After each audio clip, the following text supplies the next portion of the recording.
اس کے اندر اللہ تعالیٰ نے اپنے کرم اور فضل سے سرکار کی بارگاہ میں حاضری کے بارے میں ارشاد فرمایا۔ اللہ تعالیٰ نے ارشاد فرمایا، بسم اللہ الرحمن الرحیم، وَلَوْ أَنَّهُمْ إِذ ظَّلَمُوا أَنفُسَهُمْ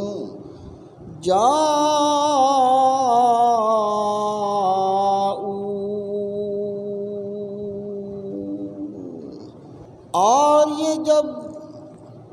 آپ کے امتی اپنی جانوں پر ظلم کر لیں تو آپ کی بارگاہ میں آ جائیں، فَاسْتَغْفِرُوا اللَّهَ، اللہ کی بارگاہ میں وہ استغفار کریں، اپنے گناہوں کی بخشش طلب کریں، وَاسْتَغْفَرَ لَهُمْ رَسُولُهُ، اور رسول پاک صلی اللہ علیہ وسلم ان کے لیے بخشش مانگیں، بخشش کی دعا فرمائیں، لَوَجَدُوا اللَّهَ تَوَّابًا رَحِيمًا،